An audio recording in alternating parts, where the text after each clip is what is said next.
आपल्यासोबत मंत्री धर्माबाबा आत्रामाय भाऊ शिरूर लोकसभा मतदारसंघासाठी शरद पवार गटाने अमोल कोल्हे यांची उमेदवारी जाहीर केलेली आहे। अजित पवार गटाची कशा प्रकारे तयारी आहे त्या लोकसभा मतदारसंघात? पहा, ज्या ज्या पक्षाला उमेदवारी जाहीर करायच्या ते जाहीर करतात आणि त्या दृष्टिकोनातून हे या जागेवर राष्ट्रवादी काँग्रेसचा उमेदवार अजितदादाकडून दिला जाईल आणि तिथे अजितदादाच्या वतीने उमेदवार जे दिला जाईल ते महायुतीचा उमेदवार निवडून येईल। मागच्या काही आठवड्यामध्ये म्हणजे लोकसभेमधली अमोल कोल्हे यांचे भाषण बघितले किंवा वेगवेगळ्या कार्यक्रमात त्यांचे भाषण बघितले, अत्यंत आक्रमक भाषणं पाहायला मिळतात। मध्यंतरी अशी चर्चा होती की ते कदाचित अजित पवार गटामध्ये सहभागी होऊ शकतात। काय नेमकं फरक दिसतो? नाही, आता ते साहेबांसोबत आहे, साहेबांनी डिक्लेअर केलेलं आहे, तर आता ते लढतील साहेबांसोबत। त्या आक्रमक भाषणाशी काय होत नाही। आपल्याला वस्तुस्थिती लोकांचं काम झालं पाहिजे, क्षेत्रामध्ये काम झालं पाहिजे आणि क्षेत्रामध्ये काम झाल्यानंतर जो काम करेल तो निवडून येतो। पण अमोल कोल्हे अजित पवार गटातील अशी खूप चर्चा होती। नाही, ते चर्चा होत राहते। तर कोणाला माहीत, आता इलेक्शनच्या अगोदर ते येऊ शकतील अजित पवार गटात, काय सांगता येत नाही। राजकारण काय हे आहे का? वारा कुठे वारा इकडे तिकडे जाते आणि त्या दृष्टिकोनातून कोणी असेल। मी मागे सांगितलं होतं की आता 41 आमच्याकडे झालेलं, ते 41चे 45 आमदार होऊ शकतात। आता सगळे जे बॉर्डरवर जे राहिलेले आहेत ते इकडे तिकडे आता येतील।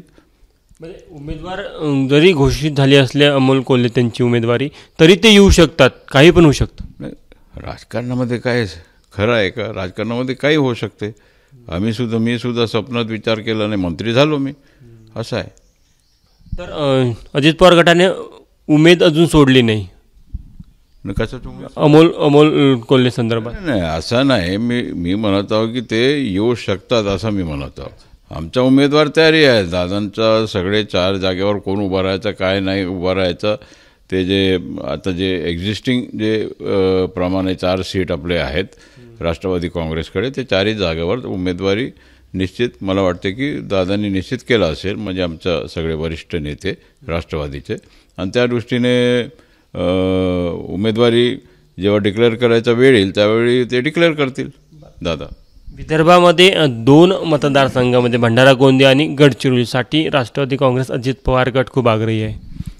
नाही, आग्रही आमचा एकच आहे की मेरिटवर उमेदवार जो निवडून येऊ शकेल त्या मेरिटचे उमेदवार म्हणून माझ्या अपेक्षा होता की मी निवडणुकीमध्ये लोकसभेकरता गेला पाहिजे, आणि त्या दृष्टिकोनातून महायुतीचे उमेदवार जे बसतील आणि ठरवतील की कोण उभं राहायला पाहिजे, आणि माझं नाव जर फायनल झालं तर मी उभं राहणार, किंवा इतर कोणाचं नाव झालं तर त्याला आपण मदत करावं लागेल, कारण की शिस्ती आहे आमच्या पक्षात। एक टाइम्स नावचा एक सर्वे आला होता, त्यामध्ये महाविकास आघाडीला खूप नुकसान आणि महायुतीला खूप जास्त जागा वाढताना दिसत आहे। कशा प्रकारे बघता तुम्ही? नाही, आता हे जे महत्त्वाचं म्हणजे जे मंदिराचं, जे राम मंदिराचं जे पूजा झाला मोदींच्या हस्ते, मंदिर बांधण्यात आला, जे 500 वर्षामध्ये जे घडलं नाही ते मोदीजींनी करून दाखवलं, आणि त्या दृष्टिकोनातून सगळं देश राममय झाला होता, आणि आजसुद्धा ते वातावरण तसंच आहे, तापलेलं वातावरण आहे, आणि त्या दृष्टिकोनातून सगळ्यांचा विश्वास आता मोदींच्या पाठी खंबीरपणाने झालेला आहे, आणि लोक 2024मध्ये मोदींचाच चेहरा आहे, दुसरा चेहरा तर अपक्षाकडे तर कोणताच चेहरा नाही। इंडिया होता, इंडियाच्या सगळे तुकडे झाले, आणि त्या दृष्टिकोनातून त्या विरोधी पक्षामध्ये एक मात्र कोणाचं सूत्र नाही, सगळे इकडे धावत आहेत तिकडे धावत आहेत, म्हणून आता विरोधी राहिलंच नाही आता। म्हणून तर आम्ही मोदीजींनी पहिले 350चा पहिले आकडा दिला होता, आता 400+ होत आहे। म्हणजे जे परिस्थिती आपण पाहतो की सगळे इंडियाचे इकडे तिकडे तुटून फुटून सगळे आता मोदींवर विश्वास टाकत आहेत। तुम्ही किंवा महायुती पंतप्रधान नरेंद्र मोदी यांच्या नेतृत्वात लोकसभेला पुढे जात आहे। महाराष्ट्रामध्ये महाविकास आघाडीकडे शरद पवारांसारखा चेहरा आहे? नाही, आहे, महाराष्ट्रामध्ये साहेबांचा चेहरा आहे, परंतु त्याचा तोड म्हणजे अजित पवार आहेत. आणि Ajit Pawar young, energetic, dynamic, making decision कामं करत आहेत. विकासाचा मुद्दा घेऊन आम्ही समोर आलेला आहे. प्रत्येक क्षेत्रामध्ये विकास होत आहे. सगळं महायुतीच्या पूर्ण क्षेत्रामध्ये विकासात्मक कारवाई सुरू झालेलं आहे. आणि त्या दृष्टिकोनातून त्यांना साहेबांना तोड म्हणजे अजित पवार एकटंच काफी आहेत. अजित पवार जरी आक्रमक असले तरी यावेळेस सहानुभूती शरद पवार गटाला मिळेल असं बोललं जात आहे. सहानुभूतीने विकास होत नसते. विकास करण्याकरता निधी लागतो. विकास करण्याकरता सरकारच्या तिजोरीतून पैसे काढून विकासाकरता निधी देण्याची गरज असते. सहानुभूतीमुळे विकास होईल हे कदापि होऊ शकत नाही. आपण पाहिलेलं आहे. आणि सहानुभूती जास्त दिवस चालत नाही. आपल्याला जे माणूस काम करतो, जो माणूस आपला या क्षेत्राचा विकास करेल, महाराष्ट्राचा विकास करेल, लोकांच्या समोर हा विकासात्मक कारवाई जे करणारा आहे व्यक्ती, आणि सहानुभूती आणि विकास ह्याच्यामध्ये फार फरक आहे. तुम्हाला असं वाटतं की पण सहानुभूतीने मतं त्यांच्या बाजूने जाताना दिसतात? सहानुभूतीच्या बाजूने जातात म्हणजे सहानुभूती दोघांना आहे ना.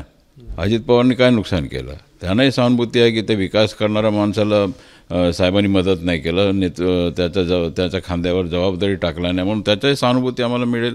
आणि आपण इतका विकासाचं काम करत आहोत तर ऑटोमॅटिकली आम्हाला त्याचा फायदा होईल, डबल फायदा होईल. बारामतीसाठी अजित पवार गट विशेष रणनीती आखत आहे, कारण की सुप्रिया सुळे तिथे तुमच्या विरोधात उमेदवार असणार आहे, तुमच्या गटाच्या विरोधामध्ये. आमच्या घडी बारामतीमध्ये निघेल इतका पक्का. शरद पवारांनी आता आराम करावा असं वाटतं तुम्हाला? आता मी बोललोच की आता साहेबांनी आशीर्वाद द्यावा आणि महाराष्ट्राच्या विकासाकरता सर्वांनी एकत्रित आणून विकासाकरता आपण पुढे आले पाहिजे. राजकीय निवृत्ती घ्यावी त्यांनी? राजकीय निवृत्ती म्हणत नाही, बसून मार्गदर्शन करावं. लोकांच्या क्षेत्राचा, महाराष्ट्राचा विकास झाला पाहिजे या दृष्टिकोनातून मार्गदर्शन केलं पाहिजे आणि रस्ता दाखवला पाहिजे त्यांनी.